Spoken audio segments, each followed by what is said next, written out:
worldwide pandemic, lockdowns, and historic unrest in the government, this past year has been unique to say the least. Today we're sitting down with Managing Principal and Chief Strategy Officer for TIAG, Umang, to talk about what they did and are continuing to do to help customers. Hey Umang. Hey. Thanks for being here. Sure.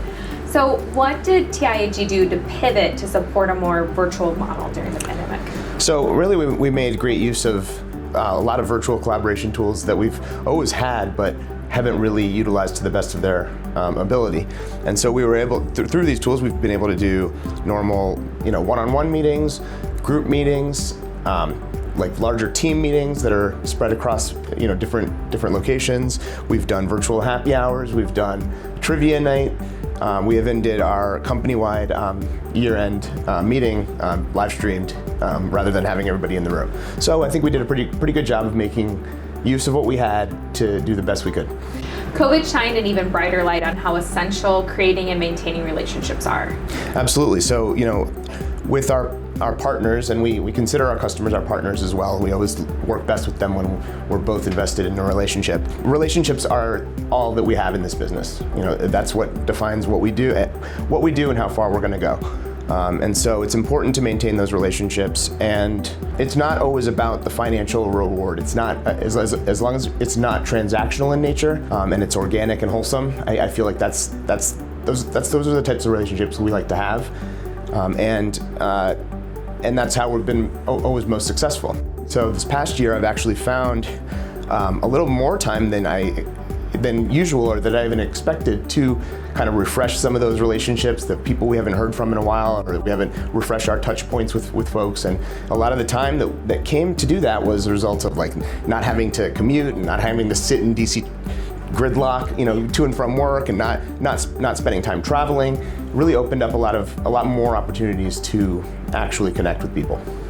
And although being more connected virtually is great, it's been great for the end user, it's been welcome change, I think, by a lot of government agencies, it's also opened up an additional risk. Sure. So, now with everybody remote, everybody connecting into networks and making use of tools and technology that they haven't always, anytime you add any sort of complexity to your environment, to your infrastructure, you open yourself up to security vulnerabilities. So as long as the risks are mitigated, what are some of the benefits?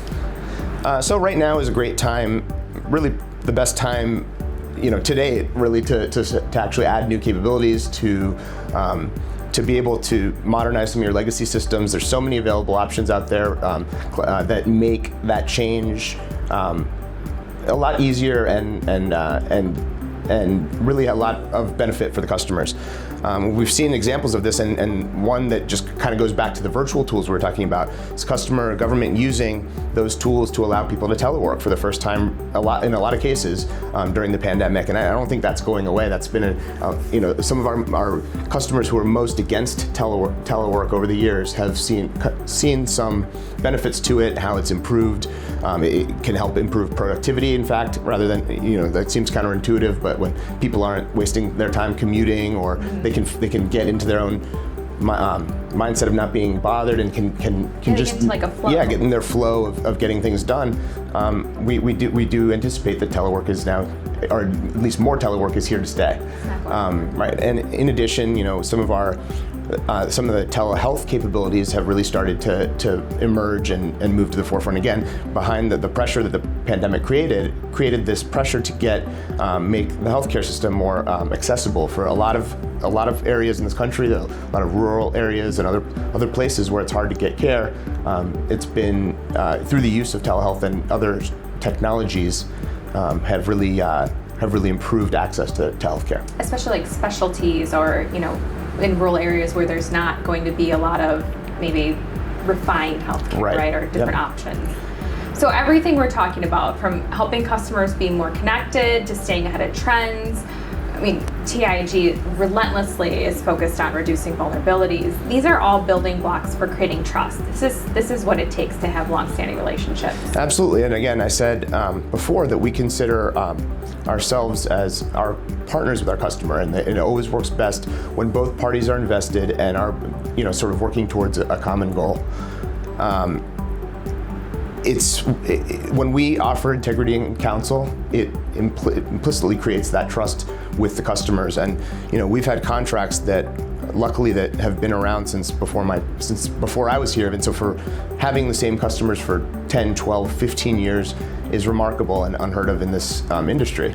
And it's all based on the fact that it's a circular relationship with us and the customer, true partnership where we're dedicated to pushing forward for them. We make sure our people are taken care of so that they're focused on their mission, the customer's mission, and in turn, the customer then is loyal to us and wants to retain us, wants to keep us because we are providing results and they know that we're doing it for the right reasons and not just to make a dollar. Yeah, it's not just an objective or a checkbox. We really care.